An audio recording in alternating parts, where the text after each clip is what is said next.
Hello, and welcome to Overthink. The podcast where two friends who are also professors show that philosophy is not just some ivory tower pursuit, but can help you understand your everyday problems. If not, well, get over them. I'm David Peña-Guzmán. And I'm Ellie Anderson. There was a New Yorker article recently called The New Business of Breakups, in which the author, Jennifer Wilson, went through what we might call a whole cottage industry for breakups that has emerged in recent years. She talks about a hotel that offers a program called Healing Heartbreak, where newly single guests can undergo a full body exfoliation treatment to symbolize the scrubbing away of the past. She also discusses an app called Mend, which leads you through a 17-module online course that will, quote, turn your breakup into a breakthrough, and all sorts of other things. It's just like, basically, yes, this new cottage industry of helping people overcome breakups is a thing.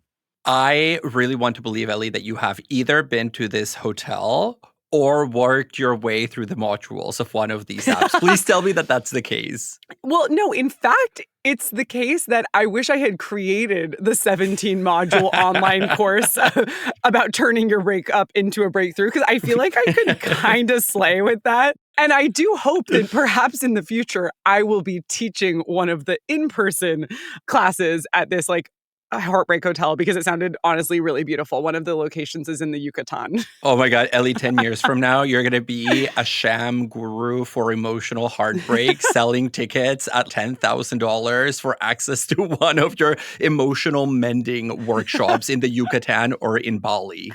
I know, right? Well, okay, you know that real talk, I actually really love a lot about the self-help genre. And so, yeah, I do think it's problematic when it becomes just like a cash grab. So no, I will not be charging $10,000 unless by the time I actually start doing them, inflation has skyrocketed so much that $10,000 is no longer that much money. But I actually think it would be really cool and special to be part of a retreat program that's helping people overcome breakups. So I don't have a problem with these kinds of programs at all, but I think Wilson's trying to point to the fact that they have become an industry of their own. And what does that say about, our approaches to self-help, self-management, as well as, I would add the vaunting of romantic relationships in our everyday life. The idea that they're just the be-all, end-all, so that we will spend so much money going to a retreat to get over one. We're not going to do that for getting over a job loss, or I don't know, what would be comparable.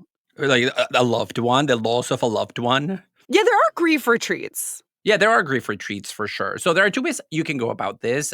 Now I am giving you free consultation on your future business model, Ellie.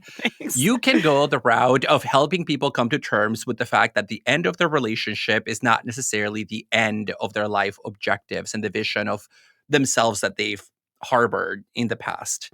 Or you could really cash in on the monetizability of this opportunity and combine this workshop about how to get over your breakup with a speed dating, where all the people who are recently broken up then pay an extra fee to start meeting the other people who are recently single. And so you actually send people back into the world with a relationship that's probably less likely to succeed than the one that originally got them there in the first place. David, you are so sweet and so naive not to realize that almost all of the people signing up for this are going to be people of a certain gender and not necessarily people who like those of that same gender, right? I would wager that at least 80% of these folks are straight women. So I don't know how well that's going to work. Yeah. But it's a sweet try. To be honest, if your output is 80% lesbian turnout rate, I think this would be a success. It becomes a lesbian separatist conversion therapy thing. Yeah, they start buying land and creating a commune for alternative family structures. Yeah. Okay, this is getting more and more interesting by the minute. What do you think about this cottage industry of overcoming breakups that Wilson is talking about? Well, the cottage industry might be new in the form in which you described it, but for a very long time, people have been talking about the difficulty of breakups and giving advice to others about how to get over the loss of a loved one. So here I'm thinking about the Roman poet Ovid, who wrote a text in the first century of the Common Era called Remedia Amoris, Cures for Love, where he gives readers a number of practical recommendations, which include picking up a new hobby and taking a trip at once. As soon as you get dumped, buy a plane ticket and go to Bali or go to the Yucatan. I mean, these seem like very standard things to do after you go through a breakup. Like, we love a post-breakup pottery class or or a little trip for a treat. Yeah, so we love some of them even in the present day, but the ancients also had some other maybe less intuitive recommendations. So, for example, phlebotomy, bloodletting, avoidance of rich foods, and also, this one I kind of believe, drinking plenty of water. Yeah, I also feel like a little health kick is a classic post-breakup thing to do, right? Like, oh, I'm going to get all healthy. So drinking water can fit in with that. I guess actually avoiding rich foods would too. But yeah, maybe the bloodletting will leave out. No, the bloodletting needs to come back in. We need to let out all the bad blood, like bad romance. But isn't that the title of a Lady Gaga song? Yeah, I'll leave it to David to come up with the cultural references that are at least a decade old. I know, it also inaccurate because I don't think she mentions blood. So never mind, forget that part. She doesn't mention blood. However, on the bloody note, I will say I do think even bloodletting, which I think is terrible advice after a breakup, is still better than an option from another ancient figure. This is Dido, granted a mythical figure. Dido's kind of the queen of a bad breakup. I think Jennifer Wilson mentions this in the article that we've been talking about, because Dido, after her lover Aeneas deserts her, kills herself using his sword after building an effigy of him to burn alongside her.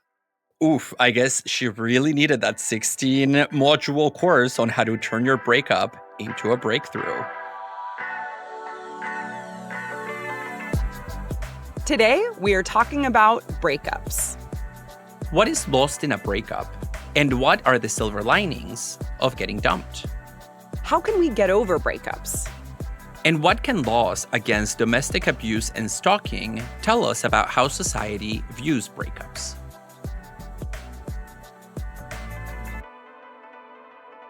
Breaking up, as we all know, is a really hard thing to do.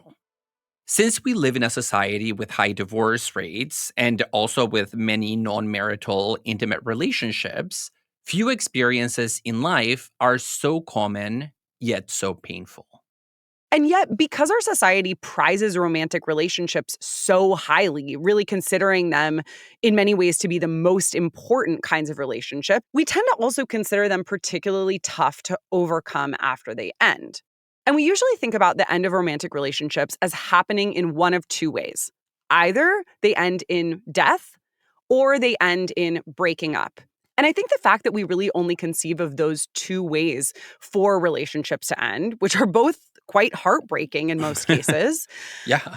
We don't really consider the possibility that there could be alternative ways of ending romantic relationships if we didn't have the strong expectation of monogamy. Because I think the idea that it's either heartbreak or death is baked into the conception that you have one particular romantic partner at a given time, such that you need to end a relationship in order to start a new one, right? This is really different from friendships, where it's like friendships, we have options of they fade away because someone moves away, or you kind of don't see them for a while and then you're back in their life again, and so on and so forth. There's tons of different gray areas around the ends of friendships, not so much with romantic relationships. And I would say that's because you have to have a really clear expectation of when one relationship has ended in order for another relationship to begin. If you're a monogamous person, which most people in our society are, and even if we aren't, we tend to have kind of monogamous expectations baked into our psyches due to our acculturation. And even though sometimes we talk about romantic relationships as like fizzling over time, the expectation is that that fizzle has to culminate in a talk that formalizes and finalizes the relationship, right? Like then we broke up officially. Mm-hmm. And I think that this cultural discourse that we have around the possible ends of a relationship, either it breaks or one of the members in the relationship passes away, is what makes those ends so painful, especially when they don't culminate in death, right? Because it's almost as if you are ending something that society tells you you ought to value all your life, right? Until death do us part. And that's one of the reasons why when we do experience a breakup, whether we initiate it or we are on the receiving end of it, we want to know how to get over them as quickly and as painlessly as possible. As you mentioned, Ellie, there is this whole industry that sells quick get over your heartbreak fixes and rituals and trips. And one worrisome trend about this industry is that it's increasingly moving into the realm of medicine and biotechnology, with experts now envisioning chemical solutions to heartbreak. Oh, goodness. Hit me with this. Yes, and it is a hit. There is an article that came out in 2013 written by several philosophers associated with Oxford University entitled, "If I Could Just Stop Loving You: Anti-Love Biotechnology and the Ethics of a Chemical Breakup," where the authors talk about the ethics of literal anti-love potions, which we know have been part of the history of ideas and literature for a very long time, since Ovid. Shakespeare talks about them. Lucretius talks about, there being a potion that you just drink and it fixes your romantic troubles in a second. And the authors argue that now medicine and biotech have advanced to such a degree that maybe the possibility of that dream is within reach. And they talk about three different ways in which modern medicine and biotechnology can give us a quick chemical solution to the aches of a breakup.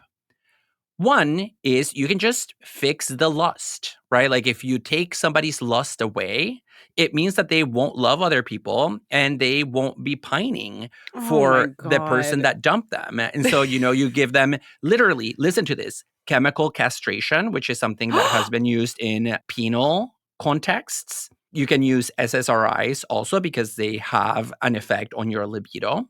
If you don't like that, you can also target attraction, where you intervene at the level of the body in order to prevent people from being attracted to one another. And we know, for example, that there is some anti-OCD medication that seems to have this kind of consequence, because some people think that love is a kind of obsession. And so if you fix people's obsessive tendencies, then they won't be able to love because love is fundamentally obsessive. And the third and last one that I just want to mention here is there are these proposals for anti-attachment chemical solutions that are rooted in neurotransmitters during pair bonding. So you basically prevent people from experience like the serotonin or the dopamine hits that they get when they see the loved one, as a way of preventing them from caring when the relationship comes to an end. I wish the listeners could see my face right now. It's just like the same kind of profound weariness that I express with respect to so many completely misguided ideas in the contemporary world. David, this is unhinged. I'm It is sorry. Okay. unhinged. So, Yes. first off, okay, let's think about the picture of love that this puts forward. None of these are actually targeting love. At most, they would target limerence. So I'm really interested in the difference between love and limerence. I think we might have talked about it on the podcast before. I'm working on an article on this, and I have been for a while. But so limerence is this state of infatuation or obsession. And I think it's really important to distinguish it conceptually from love. So obviously, when we're talking about anti-lust drugs, the idea that romantic love is reducible to lust is just like Yeah. so narrow-minded, so deeply wrong. I want like the entire asexual community to rise up right now and just like take down this absurd idea. Second, the idea that like love is a sort of obsession, I think that is definitely true of romantic limerence, but I don't think that needs to be true of romantic At love. all, yeah. Yeah, I mean, come on. I've experienced those obsessions, you guys. But I also think I've experienced love, and I think that they're very different kinds of experiences. And then this anti-attachment. So I don't know anything about those medications or whatever that are attacking our attachment, but that just seems like, so how would it target the individual person that you're obsessed with versus just targeting your very interest in life? Like, Capacity. yeah, I mean, wouldn't it lead to you Yes. not being, even if it worked, wouldn't it lead to you not forming sustainable relationships with anyone, maybe experiencing Yeah. anhedonia or just like this loss of kind of interest? I guess if you're taking the SSRIs, maybe the anhedonia would be mitigated. But this just seems so implausible, but also like profoundly undesirable, misguided, all the things to me. Yeah, and unethical, let's just use that term. Although the authors of this article ultimately come to the conclusion that even if these technologies are not available in the form in which they envision them in the present, their point about this is about the ethics. Would these drugs be ethical if they were put on the market? There are 4 authors to this paper, and they all conclude that the answer is yes. That all of these would be ethical because they have this kind of libertarian attitude where they equate love with a chemical process that's happening in the brain or in the body. And so you also wouldn't be able to target it to the right level of granularity because think about chemical castration. The same thing with anti-OCD medication. It just takes away your capacity for lust or attraction as it is defined. And so, Dude, I forgot chemical castration was even on the table. My last remarks were yeah, just chemical castration is on the table. Okay, David, that makes it so much worse. As an ethical choice, according to these philosophers from Oxford. Yeah, but so this is something I do want to probe a little bit further because when you say an ethical choice, they're just saying as libertarians they feel like people should have that these drugs should be legal for people to use for the purposes of trying to get over a breakup. Is that right? Yes, correct. Although they also draw some conclusions that are really troublesome because, of course, you can use these drugs in many other ways other than just getting over a breakup. So at some point, they raise the issue of what if we had the technology available that would allow somebody to change their sexual orientation, which clearly is a chemical process in the Yeah, in body. their minds. But if it's there, what if somebody could take a pill that would make them straight, assuming they were queer? So what are the ethics of that? And they're like, oh, yeah, that sounds totally great because it enhances individual freedom by giving you a choice that you didn't have before.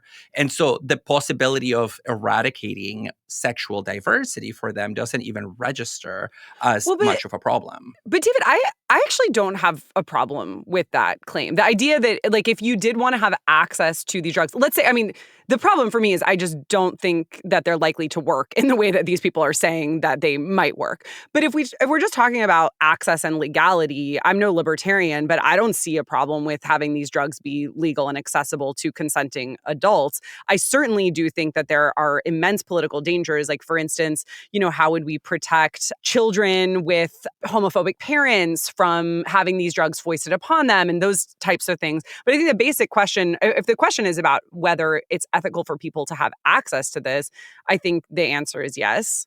Yeah, I mean, I'm not sure that the answer is entirely yes for me because I think the very desire for such a drug already speaks to, let's say, the homophobia or the transphobia that rules society such that that desire would guide medical research to the production of a new medical commodity. So Mm-hmm, why mm-hmm. would somebody who is queer, say, ever feel the need to chemically alter their sexual orientation? Chances are the pressure is not internal or embodied.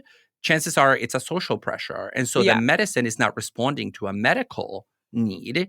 It's actually responding to a social pressure and a social Yeah. pressure that is founded upon injustice. Yeah, but I think that takes us more back to the question of efficacy than it does to access. I mean, and I will say, I feel like there are a lot of straight women, if you take the heteropessimist seriously, who would love to take that drug if it turned them into a lesbian. Going back to my lesbian separatist, I'm just going to give people those drugs at my weird lesbian separatist breakup retreat. For an additional fee, of course. Yeah, right.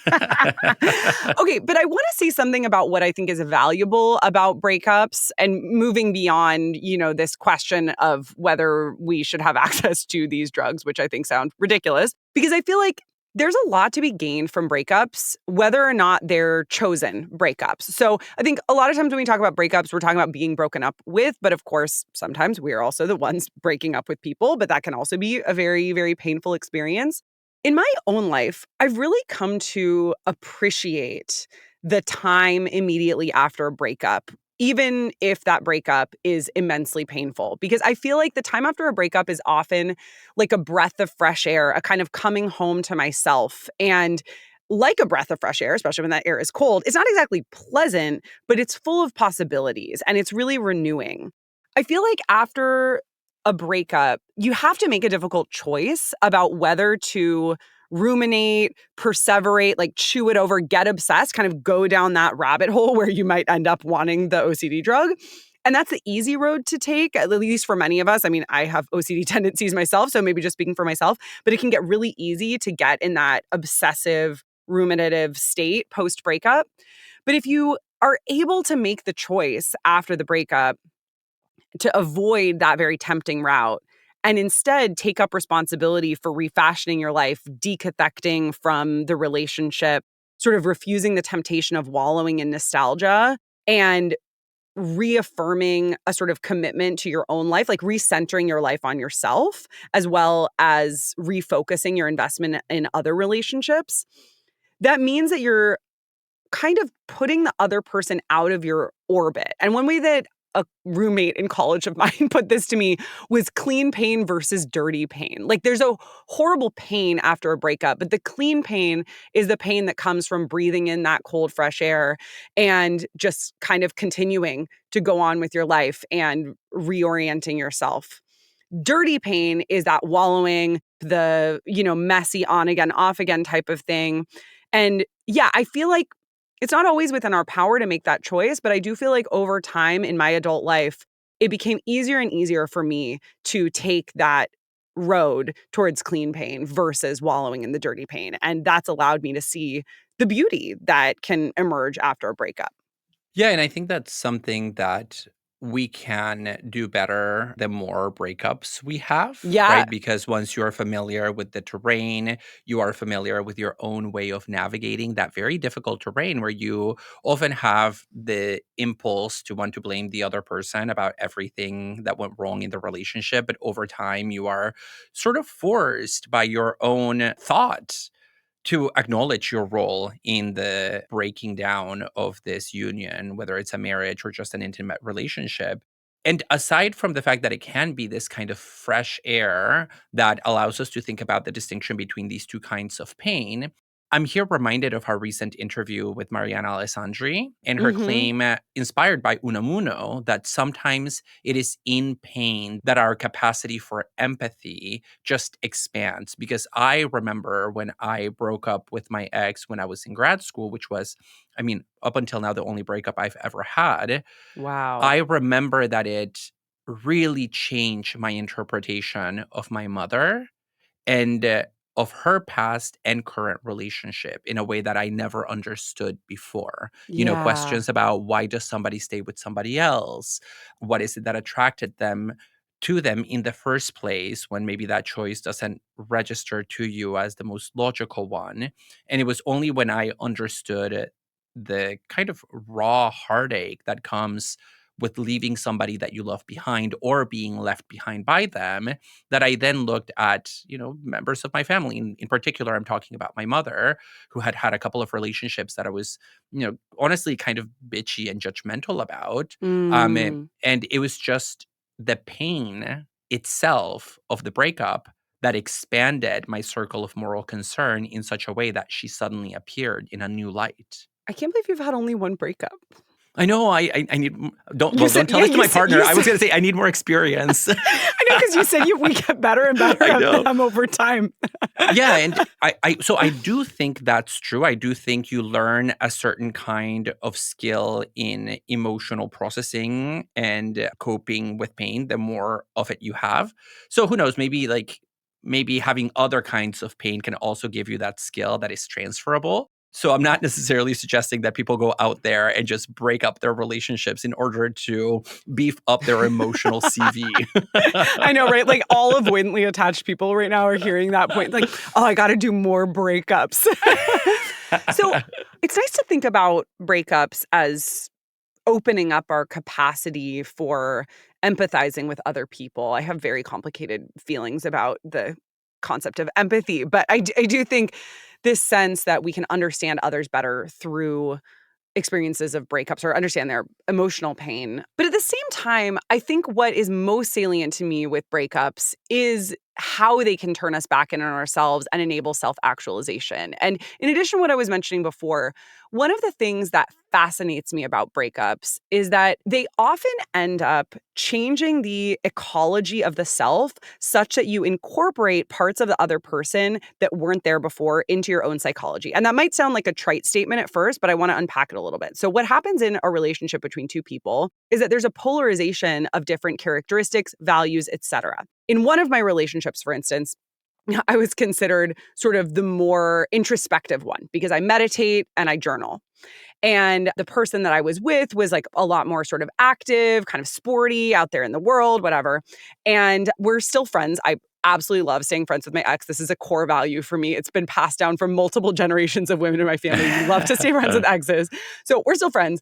One of the interesting things about our breakup is that after it happened, the guy that I was with started meditating and journaling himself, and they became really important parts of his life. But it was almost as though, even though I had kind of gently encouraged him to try out those practices when we were together because I thought that they might be helpful for him, that was my role. It was like he would be doing my thing if he were to do that while we were dating. But then once we were dating, that polarity fell away, and then he could adopt that for himself. And another funny example of this was the guy who dumped me brutally that I talked about in our emotional labor episode. It wasn't really a full-on romantic relationship. It was more of a situationship. But after we broke up, I saw months later, because I kind of like stalked, I think I talked about this in the episode too. I kind of stalked his new girlfriend afterward. That was a case of obsession. That was dark. You needed that anti-OCD medication, Ellie. I needed to overcome it existentially through renewing my commitments to my life. But I saw she posted on her Instagram that she was taking a philosophy class, and this was after he had dumped her as well. So in my mind, I think what happened is that our breakup led him to get interested in philosophy.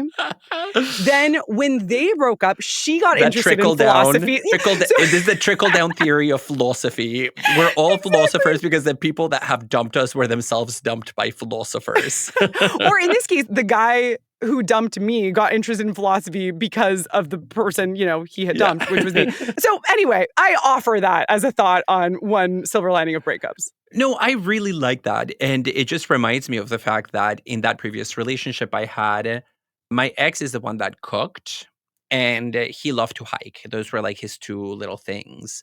And, I picked up hiking from him and I continued it afterwards. And I picked up cooking from him and I continued it, such that now, of me and my partner, I'm the one that cooks more frequently. So there's definitely an absorption and reprojection of things through exposure that will always carry a memory, actually, of the previous partner. Because sometimes I do think about my ex when I cook something that either he taught me to cook or I, enact a little skill that he taught me to enact. And so the relationship may have ended in that culturally sanctioned way that we are not together as partners, but the trace of his influence upon my life continues, sometimes in very, very subtle ways, but that are nonetheless undeniable. Mm-hmm. And if you've succeeded in choosing the path of clean pain rather than dirty pain, then that reminder of him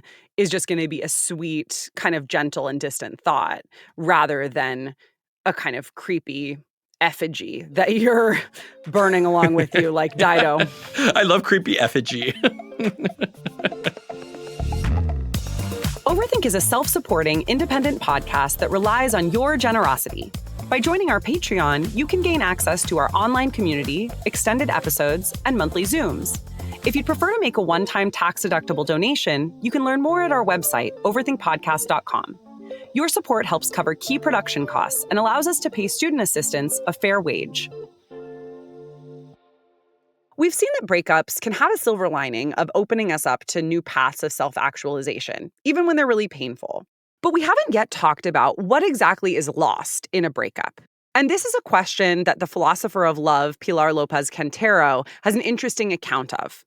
She asks, when we're grieving a breakup, what are we grieving? The philosophy of love tends to give two answers to this. We're grieving the loved one, and or we're grieving the loss of the relationship with them. But Lopez-Cantero suggests that we're mourning both, and they're not like independent objects of mourning or grief, but they're actually interdependent in a crucial way. And she gives an example here of a couple in order to illustrate this. Aurora and Diana were in a romantic relationship until Aurora broke up with Diana. After the breakup, Aurora disappears. Diana didn't choose the breakup and still loves Aurora. And she loves Aurora really for who Aurora is. She experiences intense pain because of the breakup, missing Aurora every day. And then after 2 months, Diana, still not over the breakup, poor soul, Aurora shows up at Diana's door and says, I want to be in your life again. I miss you. Please let me come back home. La da da. Oh my God. Come back as partners or just like as friends? So here's the catch. Poor Diana realizes it's not because Aurora wants to get back together. Aurora only loves Diana as a friend, basically wants to be friends, be in Diana's life, but not be romantic. And so Lopez-Cantero says, well, Aurora has returned, but it's obvious that Diana's object of grief hasn't returned, right? So the object of grief can't just be the person that we miss. So when we talk about missing somebody so much after a breakup, it's a bit of a misnomer because what we are also missing is the reciprocated relationship that we had with them. And we miss the fact that they wanted that relationship with us too, which is really like a property of them. Let's think about this a little bit because, I mean, for starters, the notion that you lose the person has always struck me as implausible for the very simple fact that the person lives. But aside from that, the rhetoric around it, the expectation that, okay, if I end this relationship, I'm losing this person forever, sometimes pushes people to embrace the belief that those who break up with you are dead to me from that moment on. And so it leads you to literally affirm their death as a way of making sense of the breakup. And so that's really messed up and dark. But it seems to me, and tell me if I'm wrong about this, because I have not read Lopez-Cantero, it seems as if her view is just a version of the relationship account of what is lost in a breakup. What is lost is the specific relationship we had when we were a particular status relative to each other. Of course, we can develop a new relationship, like a friendship, a co-working relationship, neighbors, co-parents, so on. So would it be fair to say that for her, we're still ultimately losing the specific relationship we had with this person? Is it just like individualizing the relationship? No, but she recognizes that there is an interpretation of her view that would suggest that. So there is, one way of reading what she's saying that says, what you lose is a recognized romantic relationship. For her, we can't say that the relationship is the central element because you also really do miss the person. And so grief is warranted by the loss of the person and by the loss of the relationship, but we have to consider those as interdependent. Okay, but I still don't see why that's not just an iteration of the relationship view, since you can continue a relationship with your ex after the fact. So the relationship doesn't actually disappear with that one person, it just takes a new form. Yeah, and I tend to agree with that. I mean, Lopez-Cantero addresses that explicitly, and some of the material in the article, although it's really interesting from a philosophy of love perspective, is a bit overly technical for what we're talking about in general. Already, I'm feeling like so stressed out by the fact that there's so much I want to cover in this episode and we can't. But one thing I'll just say in response to that, David, is that I feel like the condition for the possibility of me being friends with my exes afterward, which is almost always my intention after a breakup, because my view is like, unless somebody does something really morally egregious, there still needs to be, though, a period, I think, of not talking to the person, or at least certainly not talking to them in the same way, in order for there to be the possibility of a new relationship with that same person in the future. So I would say the kinds of relationships that I have with my exes are obviously very different from the relationships that we had when we were romantic. But they're still with the same person. And that's what's so beautiful about them, right? Like I can still enjoy so many of the things that I enjoyed about the person before. Not all of them, right? There are very different boundaries post-breakup, but it's still them, right? It's just a different kind of relationship. But you have to let yourself mourn the loss of that romantic relationship, like let it die completely. No more embers before you can then start up the friendship. And I learned this the hard way in my first really tragic breakup in college, where I kept reaching out to my ex. We'd mutually decided to break up, but I was having such a hard time, and I was used to going to him to help me deal with emotional pain, that I would like email him these really sad long emails. And he got to the point where he was like, Ellie, you can't use me to get over me. Few pieces of advice have stuck with me the way that that one has. Yes. Yeah. No, I can definitely see that. And I'm thinking about these two accounts that we inherit from the philosophy of love about the loss of breakups, the person account where you lose the individual, and then what we've been discussing, which is the specific relationship is itself what is lost. And I wonder whether there is a third option that we might want to consider here. And that is that it's not that you lose the other person or that you lose all relationship with the person or even your particular relationship with them, since that can evolve, but rather that you lose the version of yourself that you were when you were with that person. So Mm. when we enter into romantic and intimate relationships with other people that we consider emotionally significant, that last a long time, that change us, we develop, for example, couple routines, right? We start doing things on a certain time scale at certain times. We develop and cultivate shared hobbies or new hobbies that make sense in the context of the relationship. We create new ways of navigating emotional turmoil or emotional ecstasy, depending on, where the relationship is at a particular time. And so we become a certain person with the people that we date. I am not the same person with my current partner, Rabi, than I was with my ex, Keith. Those two Davids are completely separate. And the breakup with Keith really meant, sure, losing my proximity with that person, losing the expectations, the activities that we did together. But part of what I had to learn to let go of was actually a version of David that felt still very close to me when the breakup was recent, but that, with the passage of time became more and more distant. And now that other David is somebody that I see almost like a friendly stranger, somebody that I recognize and that I'm familiar with, but with whom I have a lot less in common than maybe I would have imagined. And so you lose not the other person, but a version of the self that you created in that moment. And I would add to what you're saying, you lose not just the self that you were in terms of the activities that you were doing with that person, but also who you perceived yourself to be in their eyes, the kind of recognition that you got from them, the sense of the possible future self you had when you were with them, because that really changes Oh, from yeah. relationship to relationship. And it seems like that third possibility, which I think is beautiful. I mean, I think this is so right, because I think the refraction of our own self-images through the eyes of others is a key part of romantic relationships. I've written about this in at least one article. The ability to withdraw from the satisfaction you derive from that version of yourself and reaffirm kind of a commitment to yourself seems to go back to what we were talking about before. And I think would be a reason why you do need to have a period of not contacting the other person. And I think this can lead us into thinking about how I think both of us, it seems fair to say, think that a period of no contact is a good thing after a breakup. But that's becoming harder and harder in the age of social media, because when I was in college, I could just not email my ex. But if I were in college now, I would be seeing them on Instagram. I would have to actively remove them from my life in order for them not to be constantly in my face, right? It's like it used to be so scary to see your ex at a bar. Now it's like you just see them all the time on your feed. It's just, it's so harder to go no contact. And that might be part of why our student assistants told us that there's among Gen Z a real trend right now of going no contact, of like muting or even blocking exes for a time after a breakup.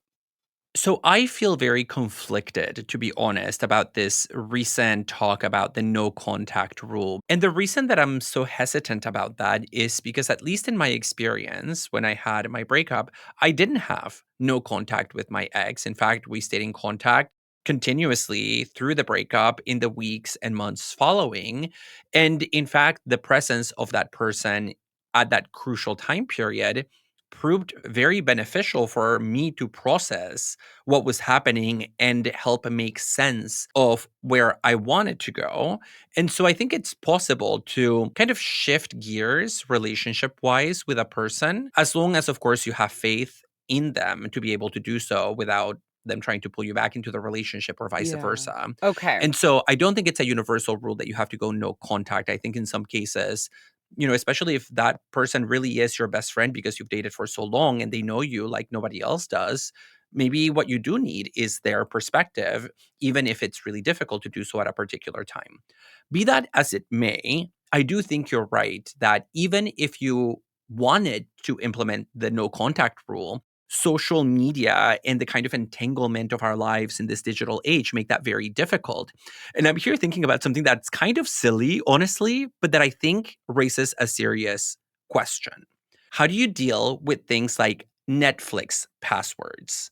Because, that's a kind of gray area where you Mhm. are interconnected with somebody else. They have your password. You see what they're seeing. So there are all these reminders in your life that you are still connected to them. But it sounds so petty to tell your ex, well, you can't use my Netflix account Yeah. anymore. It sounds almost vindictive. But you don't wanna see what they're watching. I know, exactly. So in those You see that cases, they're watching Bridget Jones's Diary for the third time, you're like, "Oh, they're which they struggling." refuse to watch with you when Yes. you're, Which like, it's like, who are they dating which now? was your favorite movie. Yes. And so there are all these entanglements that continue that don't really fit very nicely into the no contact rule. So do Mhm. you also tell your friends not to talk about your ex, even if they're friends with them, because that would constitute contact? There is a lot of ways in which the no contact rule seems ill fitted for a world of connection.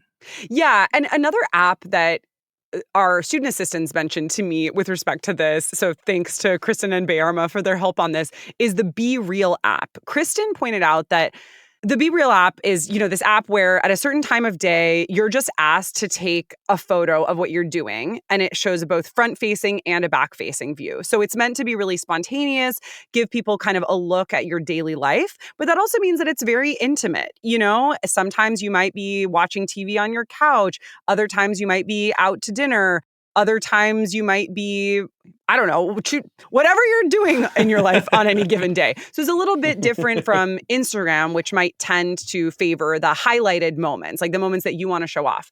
And so Kristen said that among her friend group, people talk about how they might feel bad removing their exes from Be Real because it's kind of awkward. Like it's a statement to remove them from the app, especially if you're still on friendly terms. Mm. But you also don't really want to be seeing what your ex is doing every day and having that kind of inside glimpse into their intimate lives, because that can catalyze, that dirty pain that we were talking about earlier.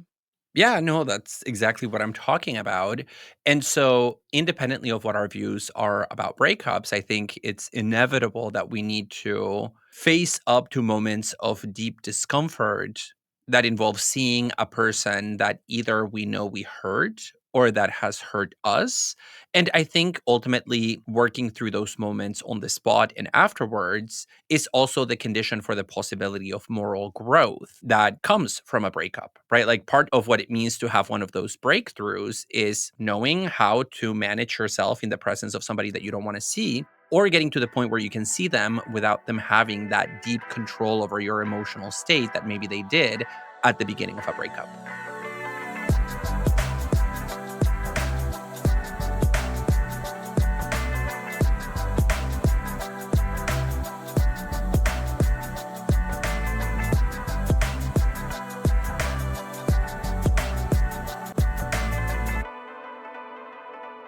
When we decided to do this episode, I read this book by Kelli Maria Korducki called Hard to Do: The Surprising Feminist History of Breaking Up. And there was a lot that I found interesting about it, but I will say I ended up being disappointed because it was actually mostly about recent history of relationships and not so much about breakups. And so I was sort of like, okay, did she write a book about romance and then her publisher told her to actually make it about breakups? And so there was just like a last minute change.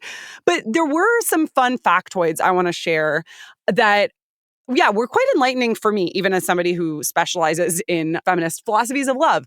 So she talks about how breakups are a relatively recent phenomenon, at least in terms of the dissolution of marriages, right? No-fault divorce was codified in California in 1971. And prior to that, people, in order to get divorced, had to argue that there was some spousal form of wrongdoing, which often, as you can probably imagine, disadvantaged women because they weren't believed as much as men. For instance, in the 19th century in the UK, men could file for divorce solely due to a wife's adultery. Whereas women, if they wanted to file for divorce, had to prove not only that their husbands had committed adultery, but also bigamy, incest, cruelty, or desertion. Oh, wow. I mean, cruelty is kind of like an easy one in the 1800s, probably, for most men. Yeah. But maybe not for most women to convince men of. Yeah. And the fact is, in a patriarchal system, a lot of women end up in marriages that are deeply unsatisfying to them for some form of protection, most often financial. We are by no means in a perfect world in the present day with respect to this. That's still something that holds a lot of women to unhappy and downright abusive marriages. But it is the case, as Korducki points out, that the ability to get divorces, especially no-fault divorces, has been a real factor in women's liberation. And to this day, women who are likely to be less satisfied in their marriages than men are much likelier to initiate divorce proceedings than men. I can definitely see how changes in the law make it formally possible for women to walk away from relationships, especially marriages. But I would add that also changes in the economy and in society more broadly then also make it materially more plausible for them to do what was previously only formally possible. Right. So, like, Mm, the legalization of divorce makes it officially possible that you can get divorced, but then having access to the workforce, yeah. having certain shifting social attitudes about what it means to be a divorced woman, then make it more plausible that women will enact those formal rights. Hmm. Now, once breakups become, let's say, a social institution in our culture, something that we recognize, that we accept, that we talk about, I think what has happened, I can't date this, but let's just say in the last like 50 to 100 years, is that we have started perpetuating certain myths about those breakups and what they are and what form they must take that are really noxious. For example, there is a widespread belief that a breakup, especially in the cases of marriage, so I'm here talking about divorce, is an inherently wasteful act because you are quote unquote throwing it all away for selfish reasons, as if the relationship itself in its formalized form, as recognized under the law, were just like an inherent good that you should never walk away from. And I think that's a really dangerous myth. And there's also the myth that every divorce has to be emotionally devastating for both parties, which might make us suspicious of people who don't display what we consider to be the right amount of sadness or despair about their breakup, independently of whether they initiate it or not. We think it's like weird if people are too obsessed with their breakup, but also if they're Mhm. not sad enough about it. We almost see them as perverse or taking joy in what should be considered an objectively bad situation because we think that romantic relationships and marriages are so significant in our society. Yes, there are so many of these myths. There is this article entitled Breakups that was written by a legal scholar by the name of Deborah Tuerkheimer, where the author talks about other myths that are associated not just with divorce, but with breakup more specifically.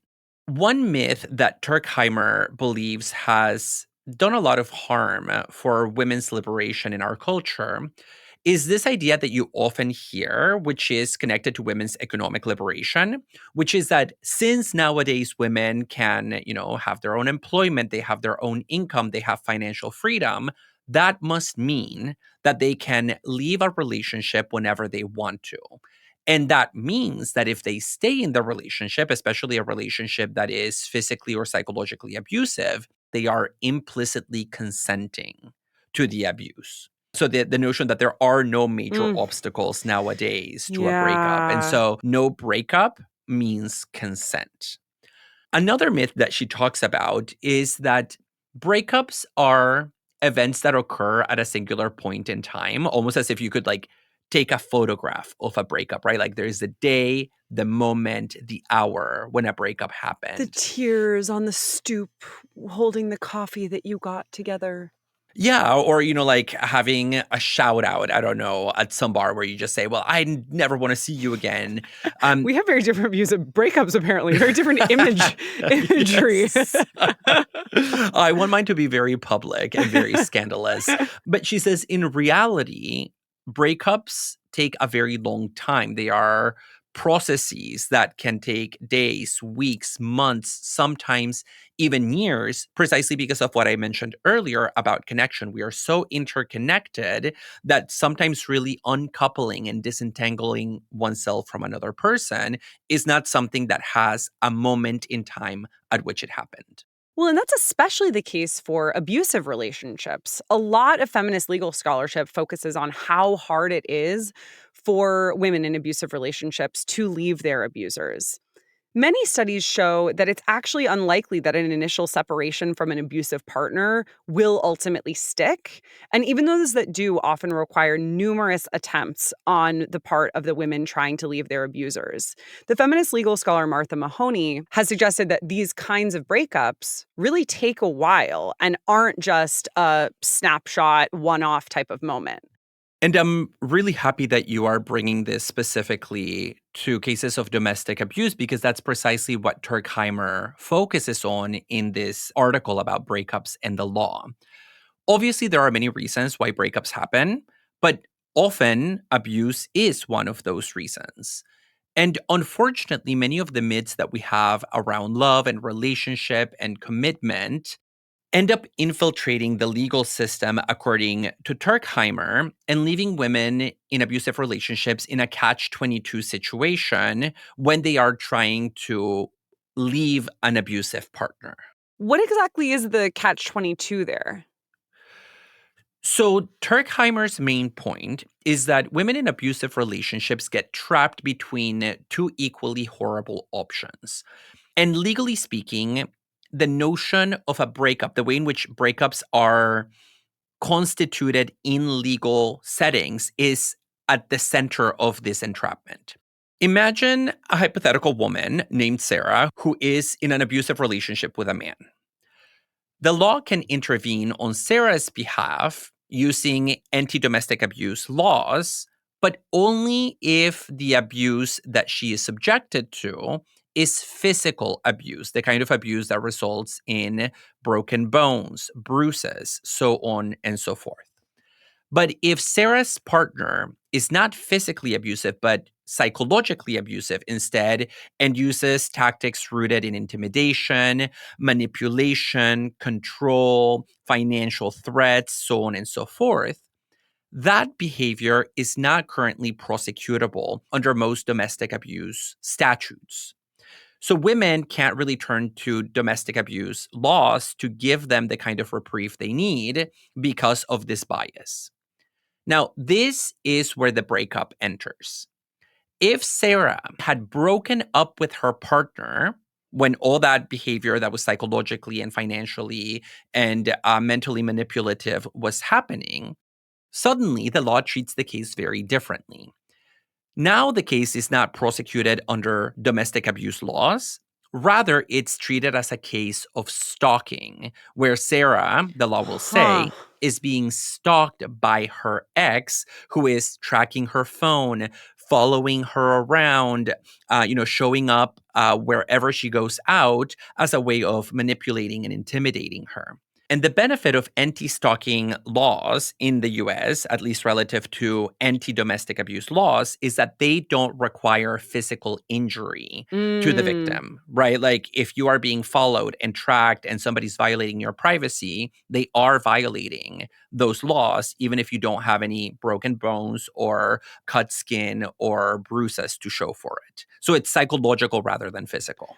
Okay, David, there is so much to unpack here, including just like all the straight up misogyny. But one thing that this is making me think back to is our earlier point that our society recognizes the ending of relationships only through breakups, which, as we've talked about, are imagined as clear cut, and death. And I feel like this is a case where you see the damaging effects of that kind of narrative, which is, I think it makes a lot of sense that you brought this up in the context of our myths around breakups, because it seems like what's going on is that because our culture already counsels so much like dark, weird shit in romantic relationships, so many toxic forms of attachment, it's like, well, if that's happening within a romantic relationship, then there's nothing we can really do. But, oh, wow, if you've told that person that you don't want to be with them, that's where the buck stops. And now they're just a creepy weirdo that we can prosecute, even though stalking is like famously hard to prosecute too. But that is another story. Yeah, no, and that's exactly the point here, that we tend to think of the law as being neutral in relationship to relationship status, right? Like we want to believe that the law will treat a crime like a crime, independently of what kind of relationship you have with the perpetrator. In the past, rape was not recognized inside a marriage contract. Now it is. And she says, we think that that ended with the recognition of marital rape. Yeah. But in reality, the breakup still is treated as this almost magical moment in somebody's relationship where if your partner is psychologically abusive towards you, it's not just that it's difficult to prosecute as domestic abuse, it's actually that the law doesn't even see it as a crime. There is no crime there, even though anti-stalking legislations, and this is a really important point, say nothing officially on the books about a breakup being necessary, but the courts just don't apply them in that way. And I think it's an example of how we just assume that, like, hey, a male partner kind of just has the right to stalk his girlfriend or his wife as long as that wife or partner can't point to this magical moment when they were told that the relationship was over.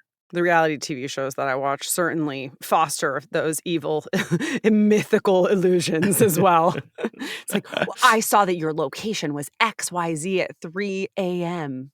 Yeah, exactly. And keeping in mind what you said, Ellie, about how difficult it is to prove that you've officially left, especially an abusive partner, women in these cases actually have no tools at their disposal because the abusive partner can always say, look, we were still in a kind of relationship. We were still living together. We were still in contact. But the dark reason for that is because the abuser ensured that the abused couldn't leave. And although we're kind of ending this episode on a bummer note, perhaps not a surprising note to end on for an episode on breakups, I do think that this raises broader questions for just how many material effects on people's health and well-being, the kinds of stories that we tell ourselves about romantic love and its endings can have. We hope you enjoyed today's episode. Please consider joining our Overthink community on Patreon for bonus content, Zoom meetings, and more. And thanks to those of you who already do. To connect with us, find episode transcripts, and make one-time tax-deductible donations, please check out our website, overthinkpodcast.com. We also have a thriving YouTube channel, as well as TikTok, Instagram, and Twitter accounts at overthink_pod. We'd like to thank our audio editor, Aaron Morgan, our production assistants, Bayarma Bat-Erdine and Kristen Taylor, and Samuel P.K. Smith for the original music. And to our listeners, thanks so much for overthinking with us.